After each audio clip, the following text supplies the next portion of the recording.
everybody. Keith here. Hoping everybody's having a good day, enjoying life, living life, and loving life.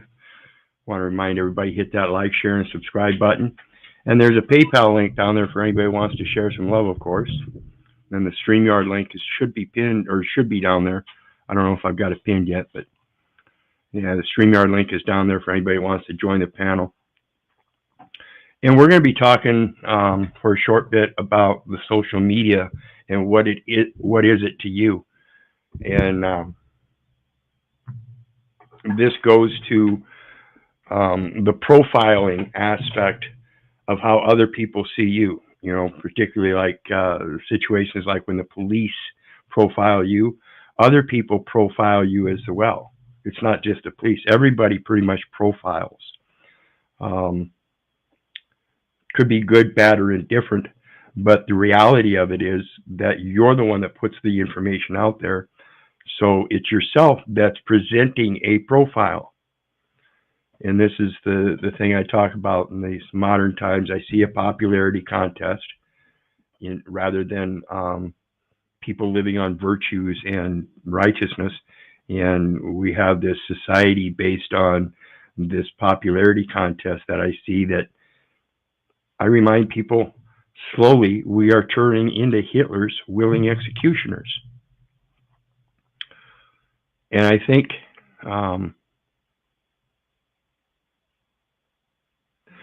the largest part of it is because people are so willing to take on the mentality of playing a character in the popularity contest. And when it comes down to that, it's part of the indoctrination, again, in my opinion, of the public education system, the political union, even the churches. That's the basic foundation of where we get our politics from. So it's a matter of realizing in this popularity contest what part you actually play as opposed to the part that you want to play. You know, we grow up hearing, you can be president someday. And I think the majority of the system is an indoctrination and get you to play a game, not technically a game, but to become involved in their schematics of how they want to run things. And this is an overwhelming sense that there's a higher power or higher authority in this material realm that has the ability of enforcement. And again, a large part of that enforcement is stemming from your own profiling. Now, I'll explain it like this. Today in this freedom movement, we have this this query about what to present for identification. And this is going back to Moses and the 10 Commandments. And when he was ready to go back to the people, he asked who he should tell him, the people that he got the 10 Commandments from. You know, what name should he tell the people of who gave him these 10 Commandments? And the story goes that the response was, I am that I am.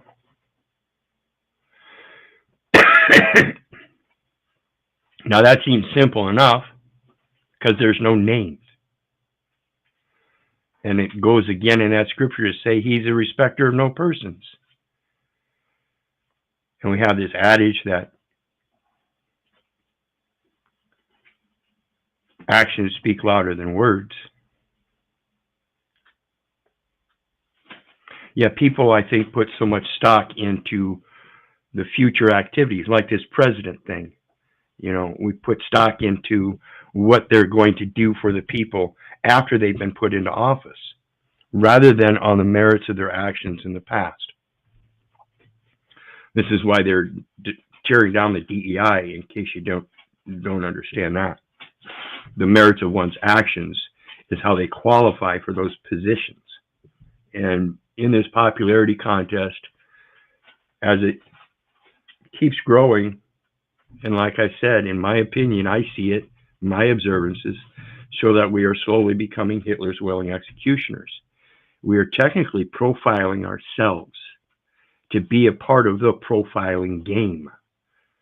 And therefore we have that ID, the identity. Now that's the first part of identity in those scriptures. And then we have logic, which is the first rule of logic is identity. And greetings, Dimitrelli. How you doing today? Good to see you again, our friend from Greece. Hello, Keith. Nice to be here.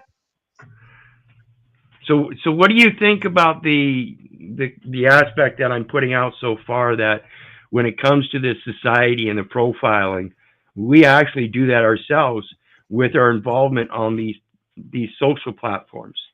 We put out our character traits and tell our life story for other people so that they can profile us, so they can know us.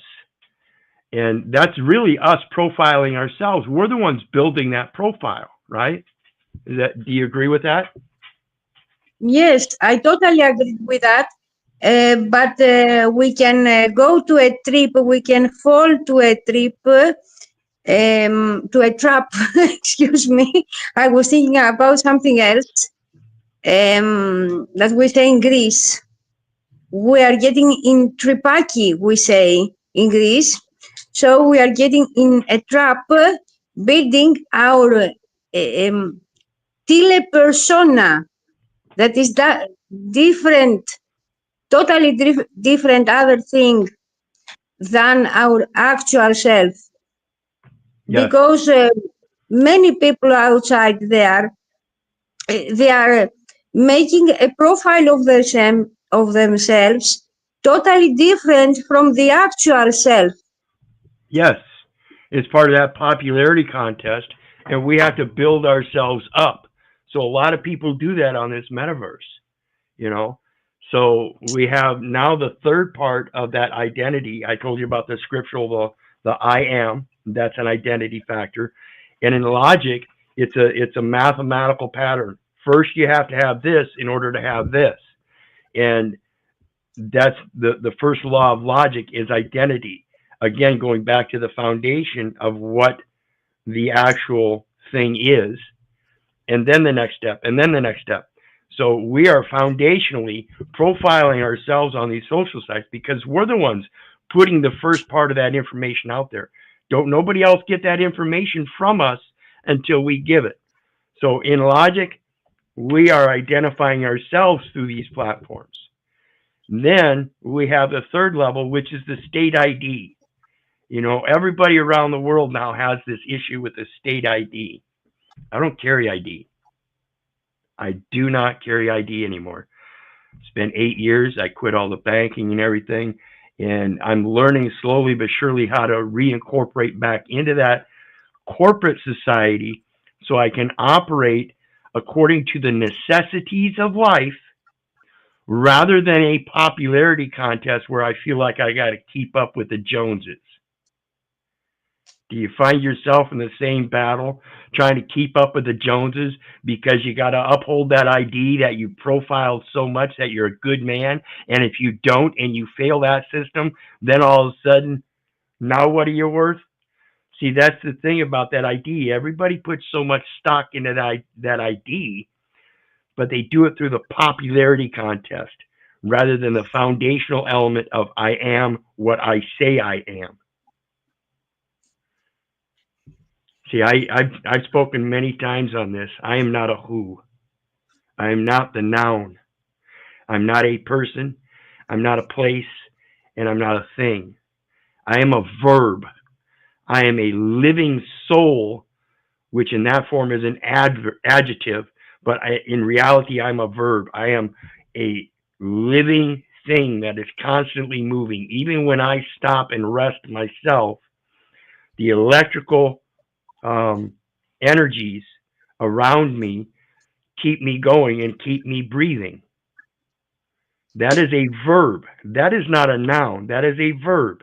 And then when we discuss with each other who we are, that's when the nouns come in. That's when we title ourselves. Okay? Now, this society with the ID, the problem is that we surpass that page. We go back beyond the stage of identifying ourselves, and somebody else identifies us, and we stick to that. Now, the problem with this society that we have in doing so is many people drop off the part about becoming age of majority. When they become old enough to make their own discernments, and they're supposed to shed off the name that was given to them and be a creator and create their own calling according to their talents. And this is why I say my first pen name was S.W.A.P. That's why it's El Pero here. I dropped the middle name and it's El Pero. El, which is this comes from ancient Kemet, and this is before Egyptians. Ancient Kemet, and in ancient Kemet, El meant God, and I use it in the lowercase sense of God. And then Pero means temple. So this is a God temple. This is a godly temple. And in that, I have a mind and a heart. And Hotep means peace between the two. So I did some diligent thinking in creating my own name because of the identity, because of the profiling, because of that legal name that was instituted, and I was indoctrinated into using all of my life so that people would call me Keith. That somebody else gave that name to me for other people to call. Now that I'm full grown and I deserve the respect that I think I deserve, I created a new name, and I wish people would call me El, or even El Pero. I will call you next time El Pero then. Yeah, either one works. I greatly appreciate people that get the concept and actually call me Keith too. But the ad hominem, because I was following you before 2019, I think. Yeah, and I was remembering the other name, Keith Little. You know, the other channel. And yeah, you had one channel with a bus. Heckle Bus. I still got them. Yeah. That's my Authors Guild. I just did a short video yesterday showing one of my first creation and how I put it together. Keith Little is the master marketer.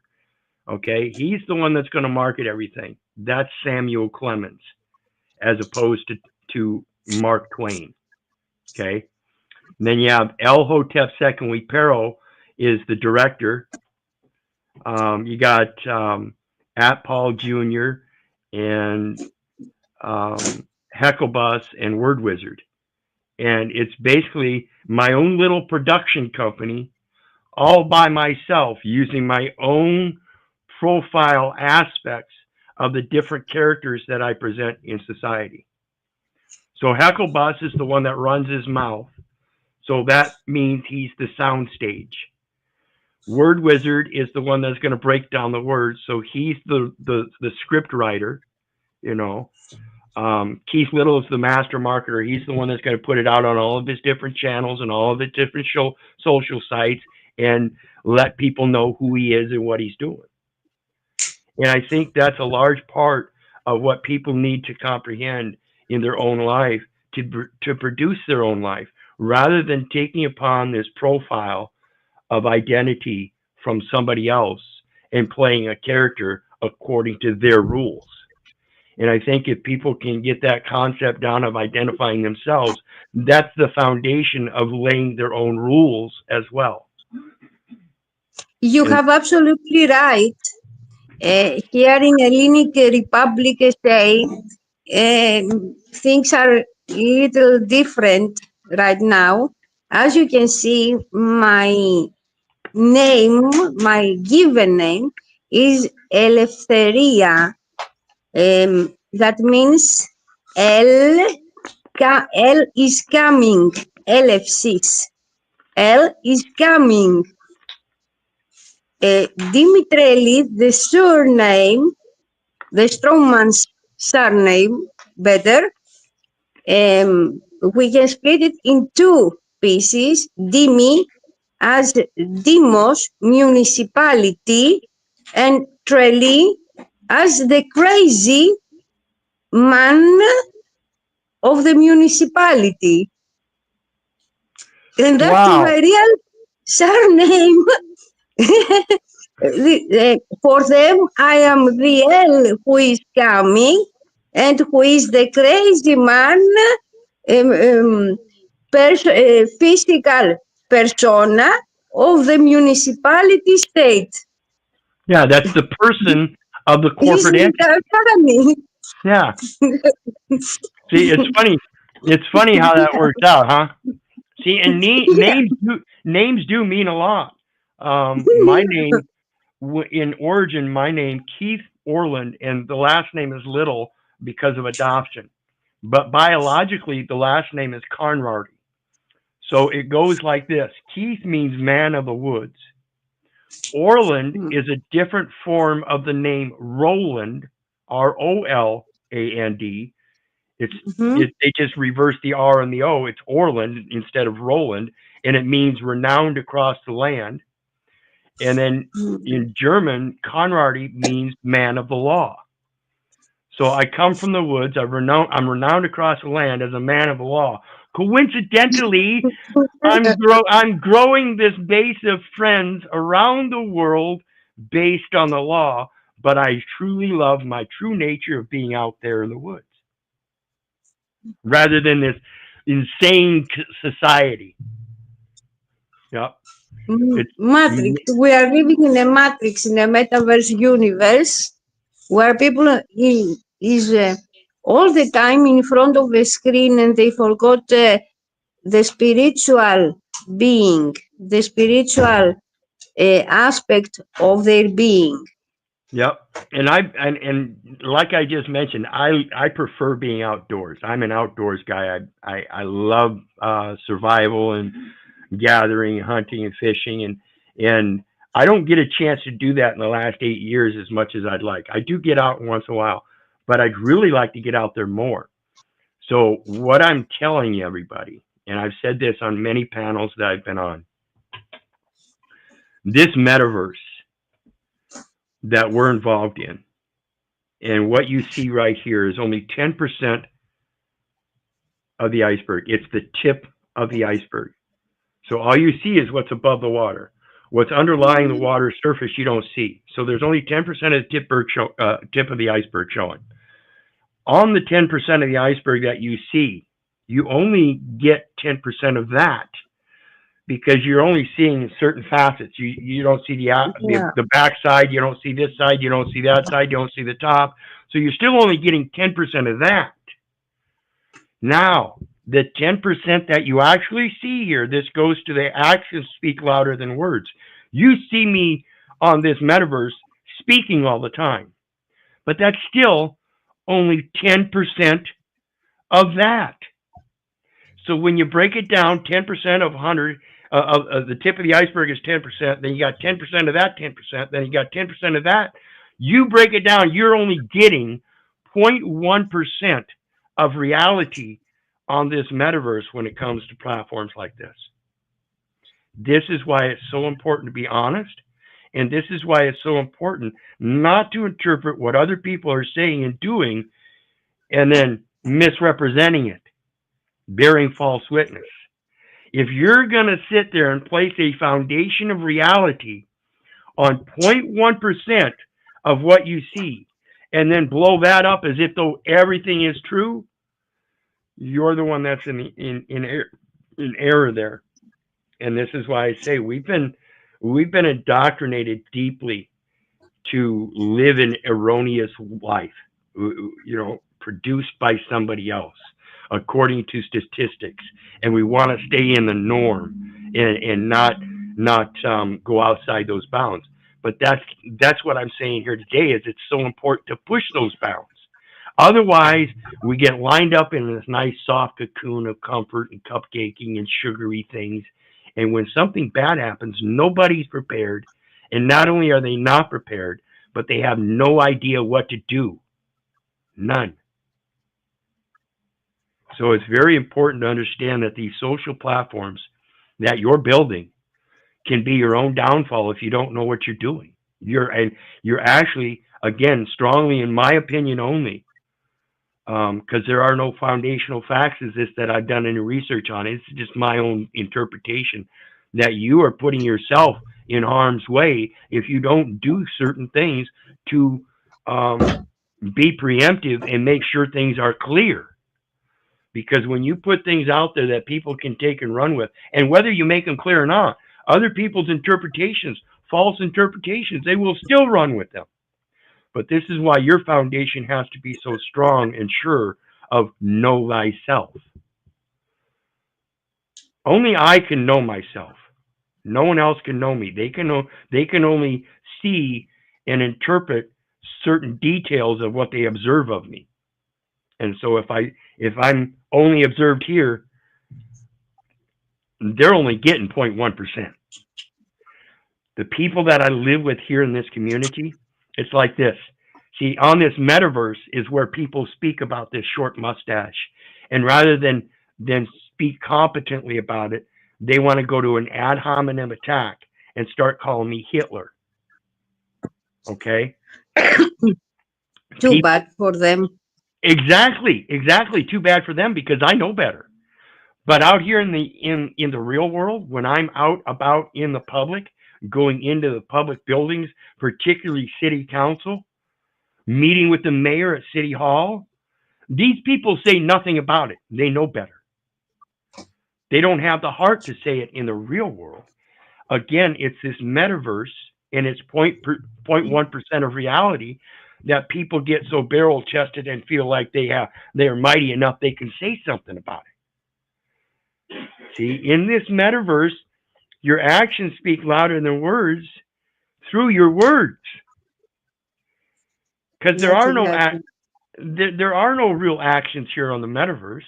It's only a portrayal of our actions as we put them. Even these First Amendment audit videos that you watch, I have to say I appreciate First Amendment auditors, but the problem is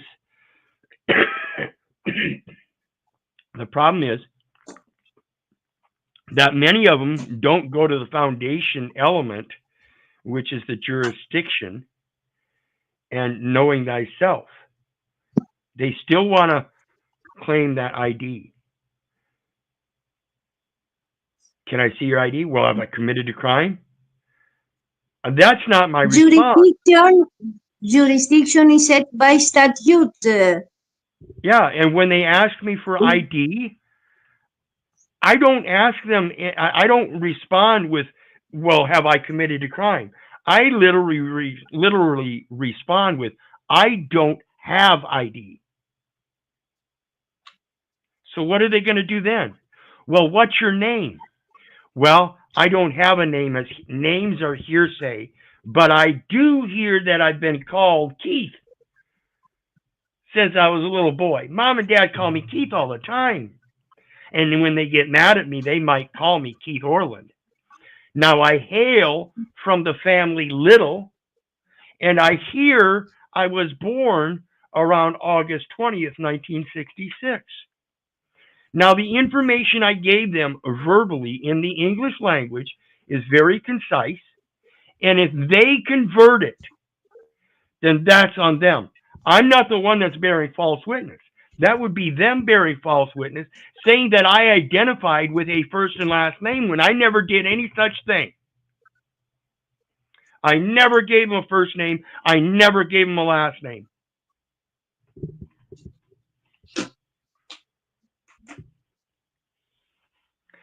Tribe is right. Since the school stopped teaching logic and rhetoric, it's open season on the ignorant. It allows a mind to wander beyond the realms of reason and placate that realm beyond reason is real, and it's not.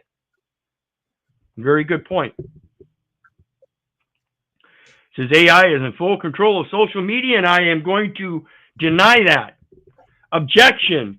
Hearsay. No, no. Because again, as we're discussing, we're the ones putting the data elements in there. So, and this is why I We are say, the media. yes, and this is why I say, when it comes to AI, AI will never overtake mankind. It is dependent upon human input for its programming. Period. Without the input, AI is squat. And I don't know why people are afraid of it. Those are delusional aspects of what ifs that have never been proven and can't be proven, again, because the logic. Computers have to have an input. They must first have something else. Without that input, they have nothing. Now, you can give them an input and tell them to circular that input, and they will run forever. But they won't stop mid-tracks and say, hey, wait a minute, I'm a looping LARPer here, and I got to stop what I'm doing because this is insanity, and I got to start thinking for myself. They won't do it. AI is not a matter of survival to them. They have no it has no emotions. It can't think about survival without survival from the human input, and the human input of survival is from the human aspect. Computers cannot and will never think for themselves.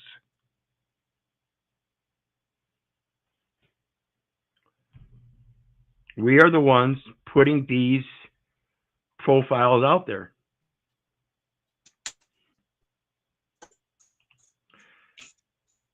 I hate to break it to you, I understand this part as well, but most interactions, comments on social media are AI generated just to persuade people. Yes, I'll agree there as well. And that's what all these advertisements are and everything. It's to persuade you. But again, I'm telling you that that's only 10% of 10% of 10% of reality. Even when it comes to the commercials and stuff, those AI things. Watch your shorts. You'll see a lot of shorts nowadays that are AI generated. Just because somebody's got a story. And every bit of the story is false. And the AI generation that they put up on the shorts is false. And we got people watching these shorts believing them. Come on.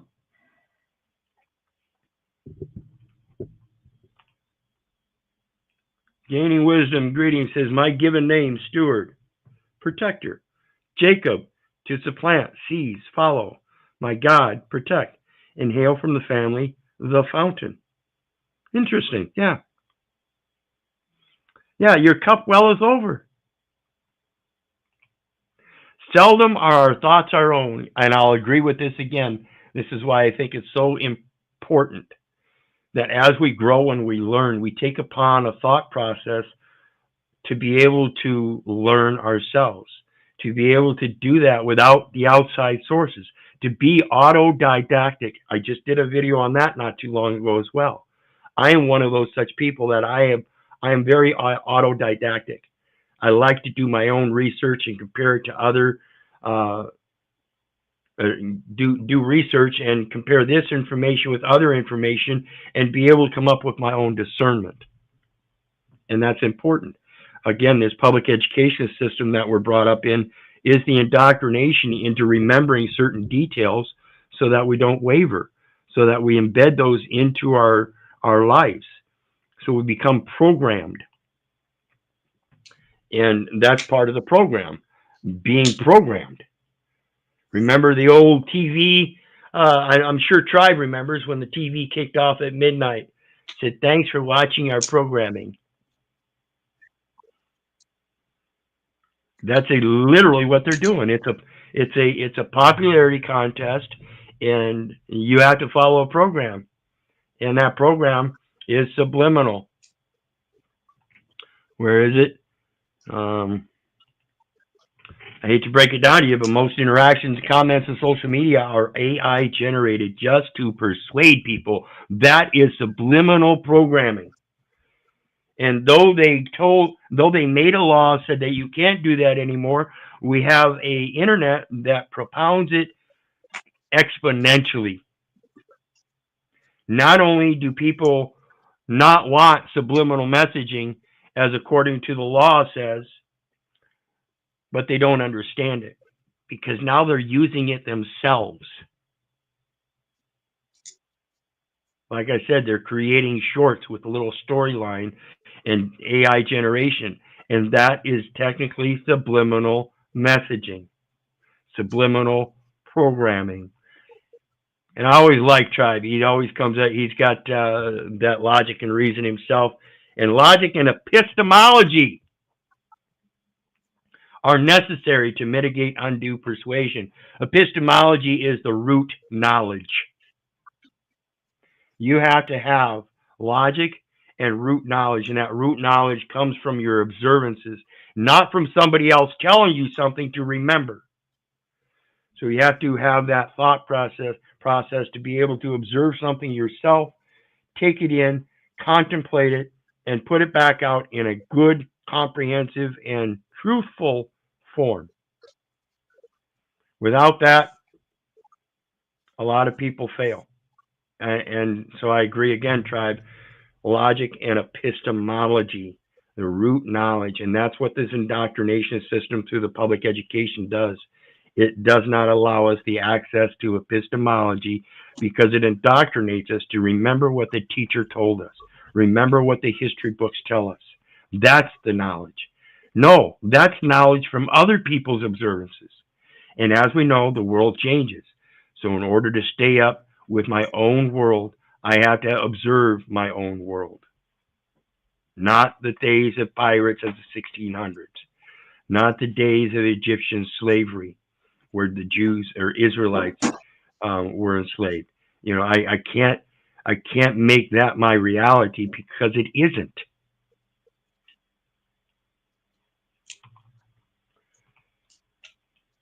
John says, and welcome, John, media only reflects those who use it.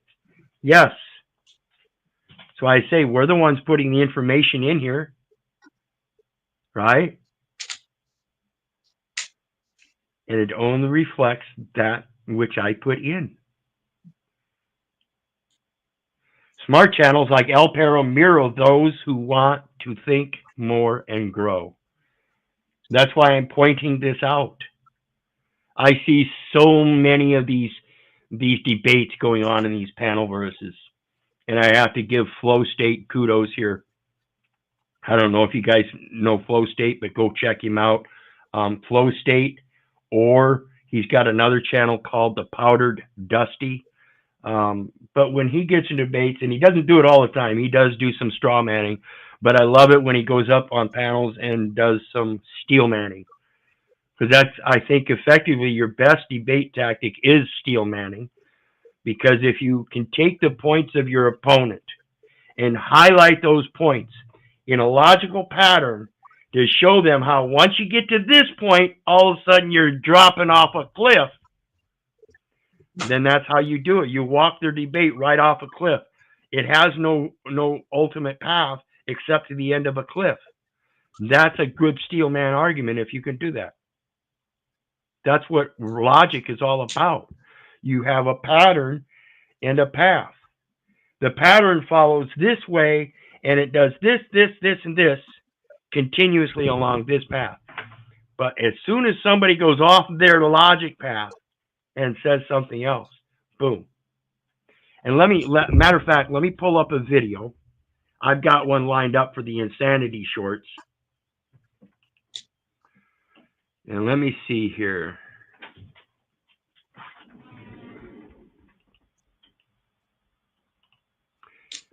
His logic, it says his logic backfired on him. Now pay attention to what this guy says, because this is a great debate topic. It will never end, and this is what people do all of the time. Own logic. You have to see this. To believe that the moment after the child is outside of the birth canal, Sure. that they are now endowed with human rights. Yes. Interesting. However, when they are inside of the mother, literally anything you do to them is acceptable because they're inside of the mother. Oh no, I don't think anything's acceptable, but I think the mother should still have the choice, ultimate authority over what happens to her body. But there's a child inside of her body. Hold on. and not What her. about Yes. meth? Like, should she be allowed to do meth? Yeah. What? Don't bring meth into it. Now we got a debate, and this guy's going to walk right off that fucking cliff. Good question. This is how you steal, man. I think if someone is doing meth while they're pregnant, that it is completely acceptable for something like I don't know what the name of the service is in the United States. Child I services? guess Child DCFS services? would be. Oh, Yeah. it's her body, though. You've used my logic against me. Yeah, it's her body. If she wants to do meth, what's the big deal? The big deal is that she's intentionally trying to kill a child.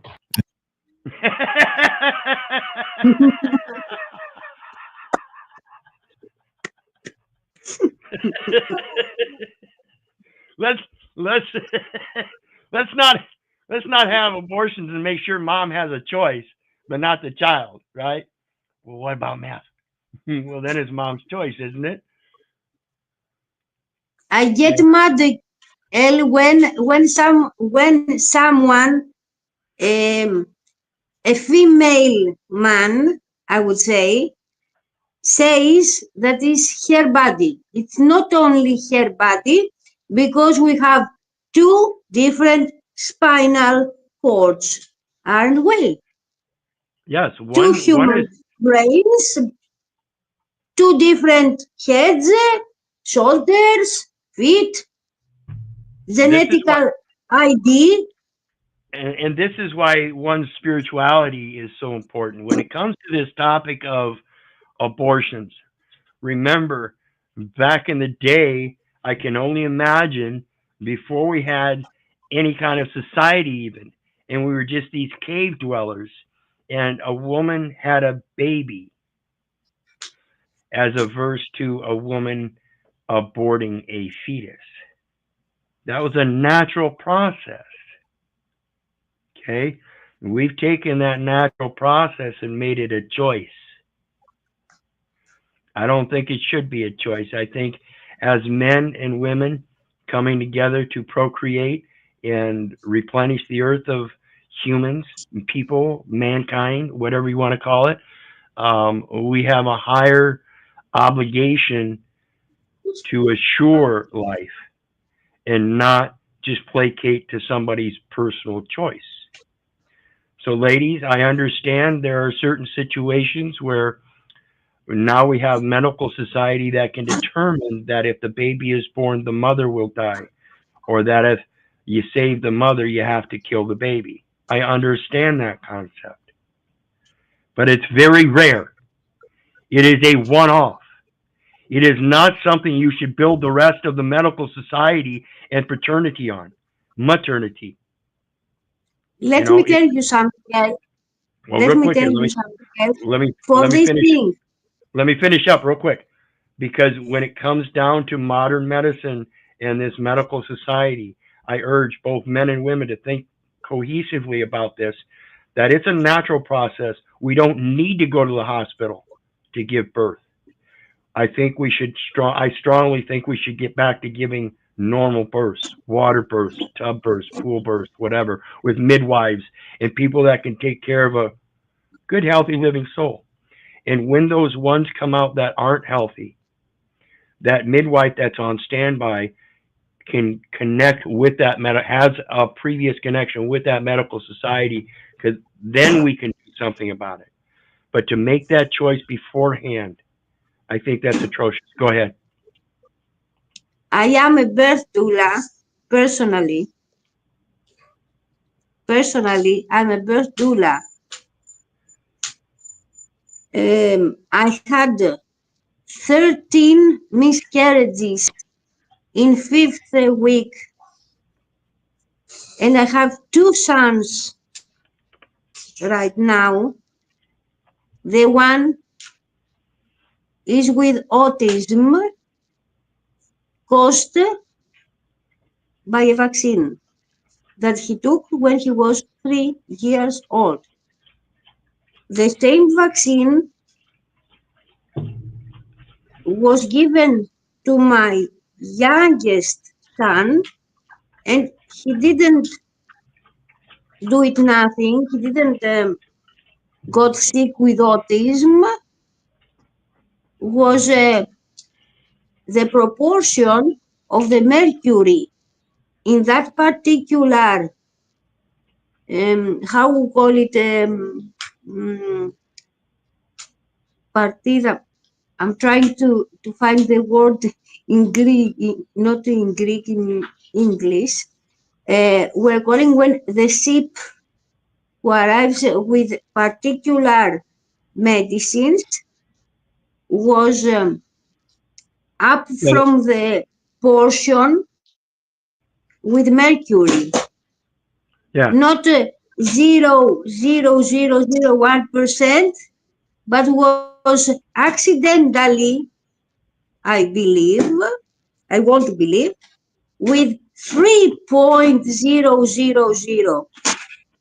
So he was toxified it, and it cost him brain damage, 80% of disability, autism, and mental disorders. Yep. I And that's used physical remedies in order to fix it. Today, he has diplomacy, nice. diploma, Yes, I've been high speaking a lot about that. That's that ID, and a diploma tells you that you have a diplomatic etiquette wherein a gentleman announces his presence. He must know himself. H&D in metaphysics. He has H&D in metaphysics and religious matters Nice. So much for and autism, physics huh? and So, legal secretary. He has 36 diplomas and he's only 70 years old. yep. In 4 years that he stayed to be educated by his mother because the teachers in the state school were incapable of educating my son. Yeah, and that's another aspect, with the public education system, we give up that responsibility of teaching our own offspring. And I think that's imperative that we stop doing so. Sure, there's a time and a place for public education to a certain degree, maybe college, you know, but the basics are things that should be taught by parents as we go around in the world with our parents, actions speaking louder than words, learning firsthand through our very own gods. When I was a little tiny baby, before I knew the concept of God, the Almighty was mom and dad.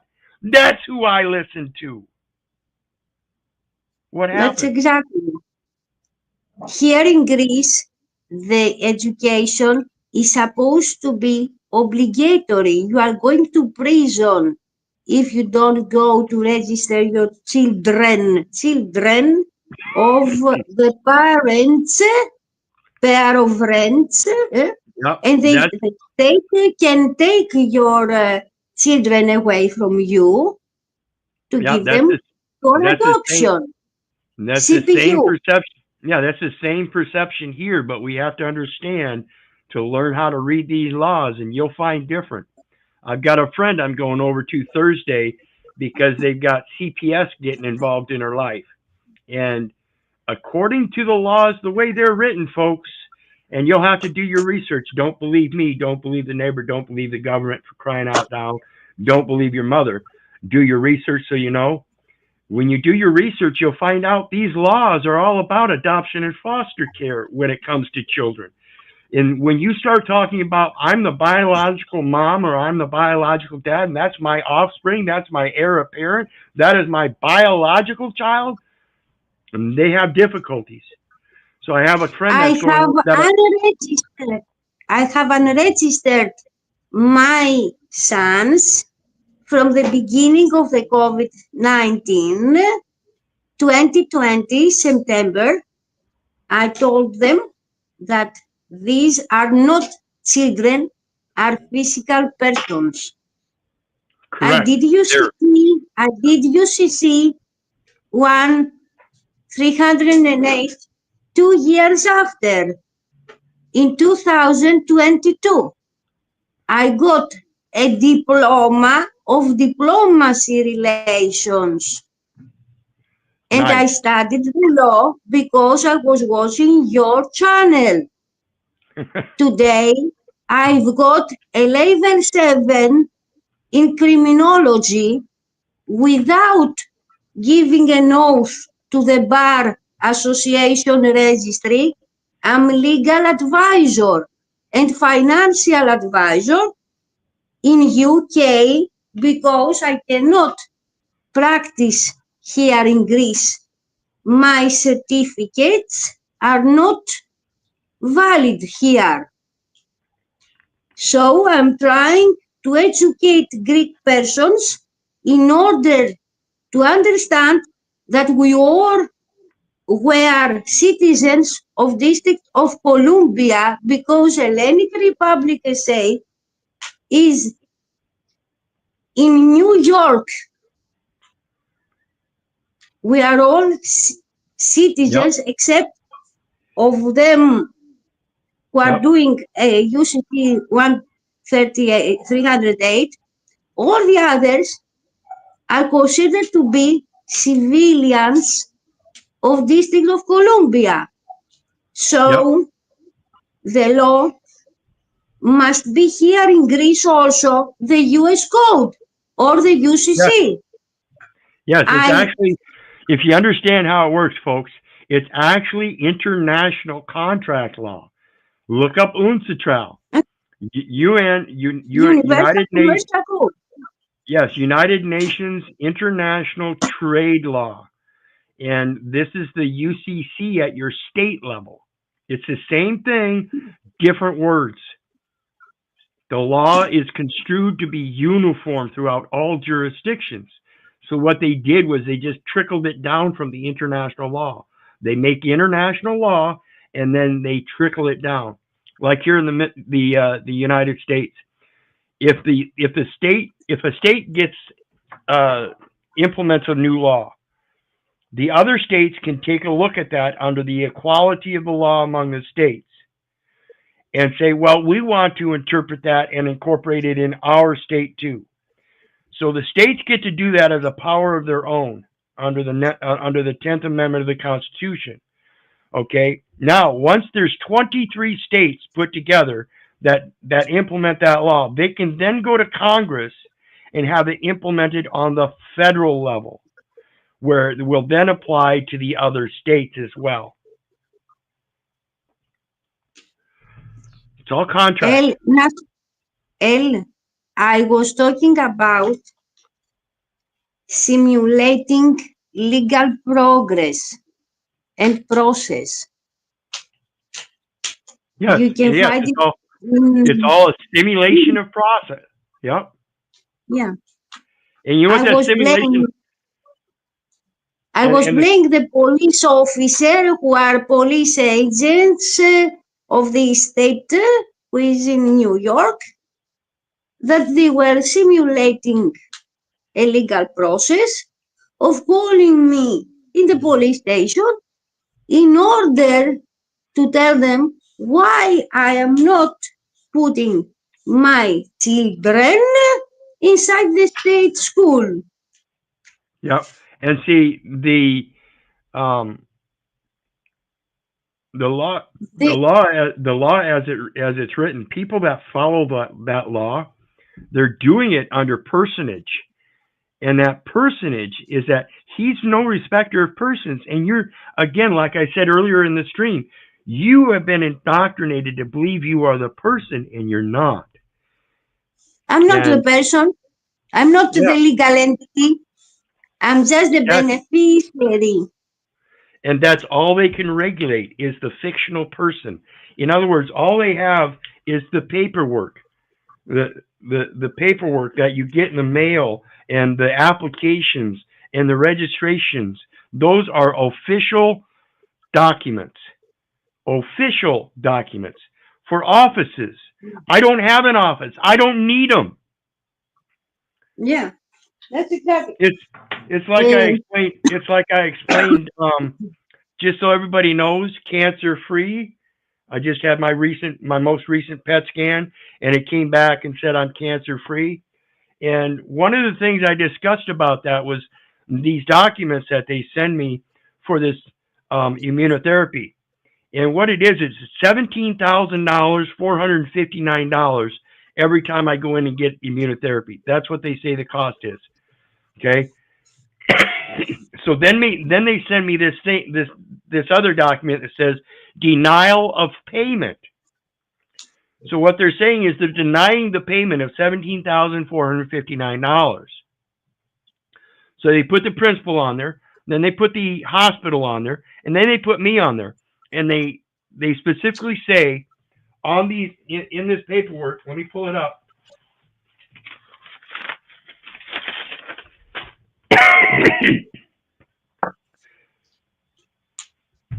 Allen Memorial Hospital, 0. Service, amount you may owe, 0. So if the amount I may owe is 0 in this denial of payment, and then they send me an appeal form, should I appeal it?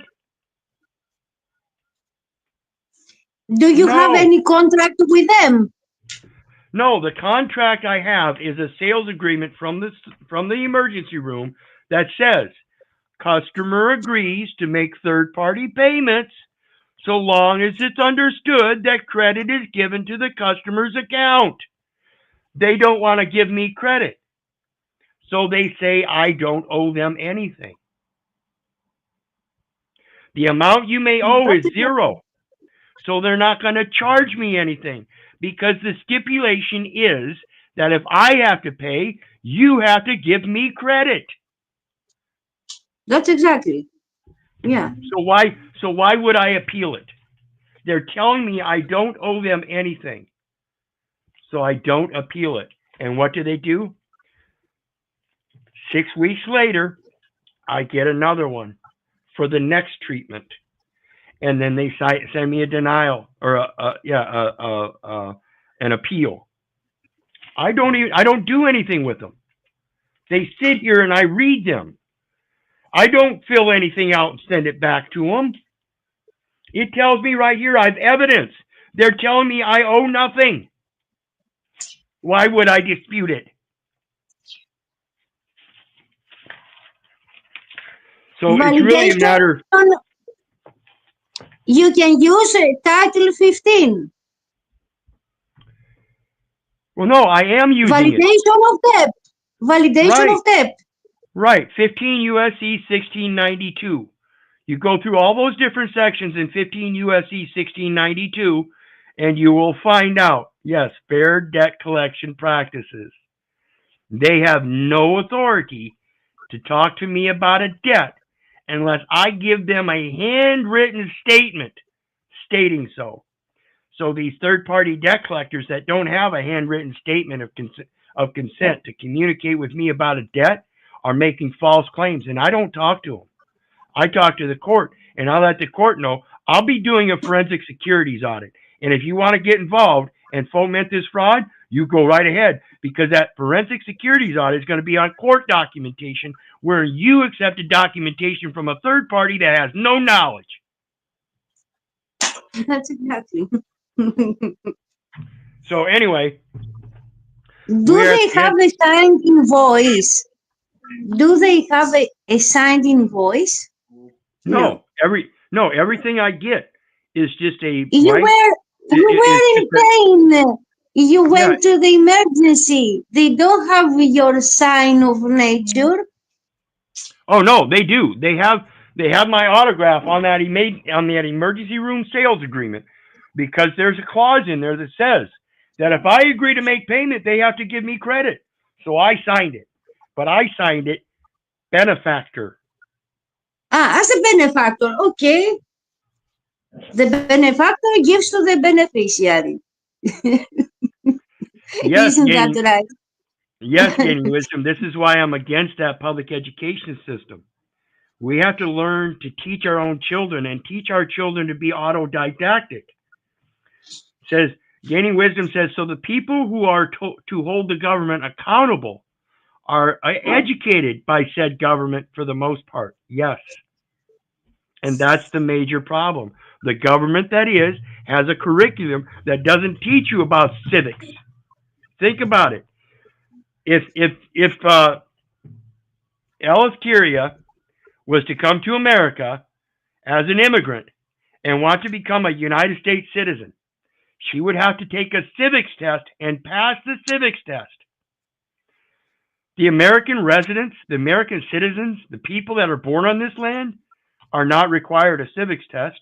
They're required a public education, supposedly, with a curriculum that doesn't teach them the parameters of the civics that they need to know, and that is a failure.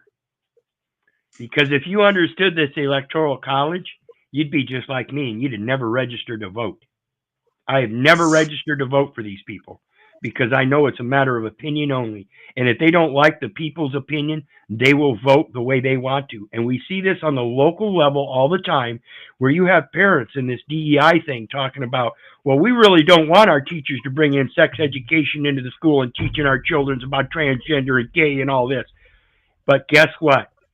The city councils will sit back and deny it and vote 16-0. Yes, we'll do it anyway, despite the fact that the community is up in arms and says, no, we don't want this in our public education system. So if you think Ellen, let me tell you something. so Here if you in think your Greece, vote counts, you're wrong. no, I'm not voting. When they take the public oath, they are agents of another state. Every president, everywhere, when they take a public oath, they are strange. They are acting by the act of the enemy, trading with the enemy act. They Yep. were just custodians of the property. Yep. They are giving the oath to the UK estate. Yep. The royal houses. This is known as the Royal Warrant Holders Association. And it's a contract labor union known as the Universal Postal Union. That's what we're talking about here. That's essentially what we're talking about here. When go back and think about this, folks.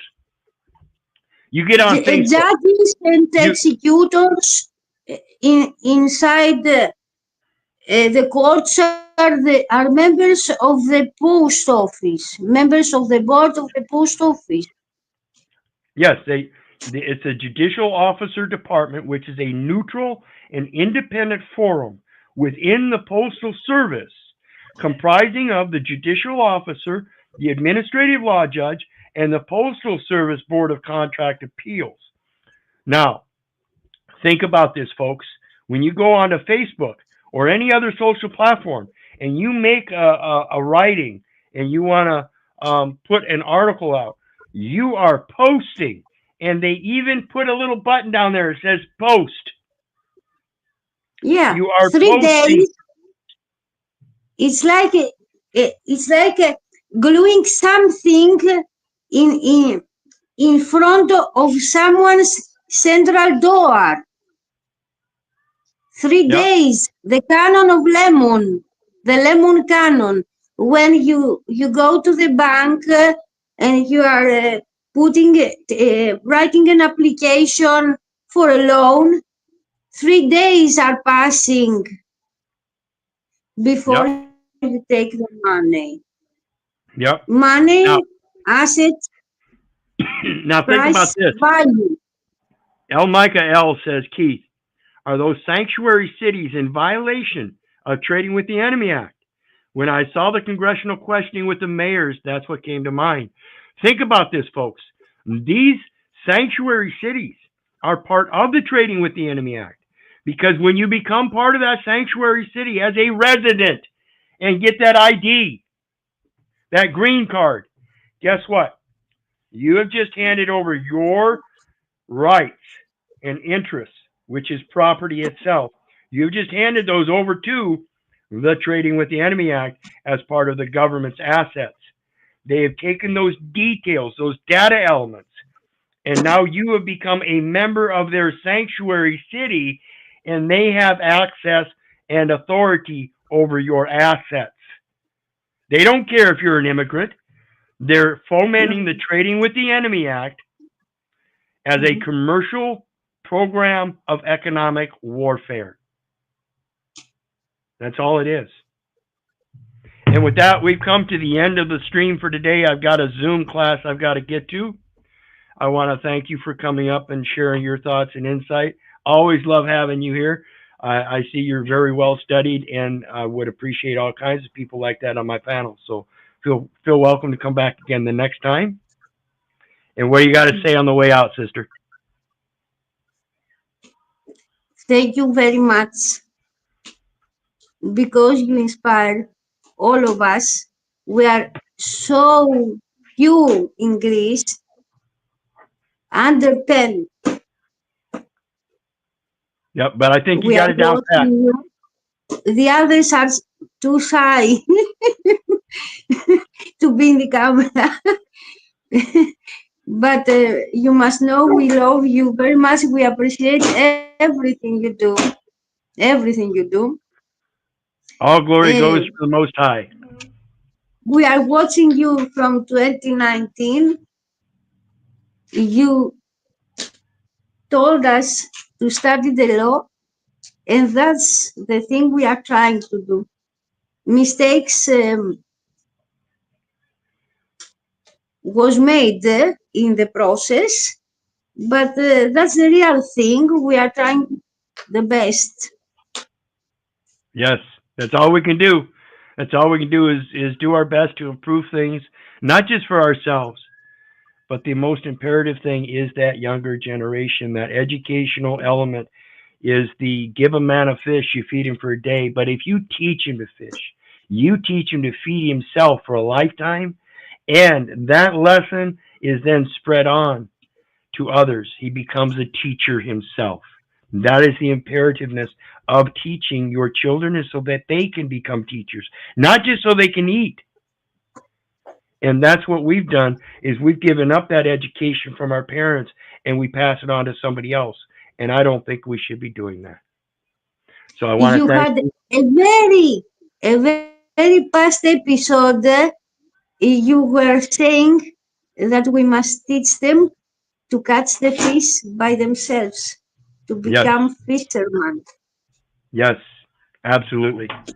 And with that, I want to thank you again for coming up and joining us, Aletheria. And you guys know me. My pleasure and my honor. The honor is mine. Thank you. All glory goes to the Most High.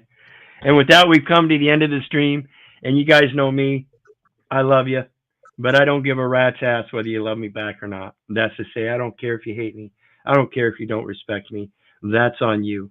So may God bless you and have a good day. We'll see everybody again next time. Bye now.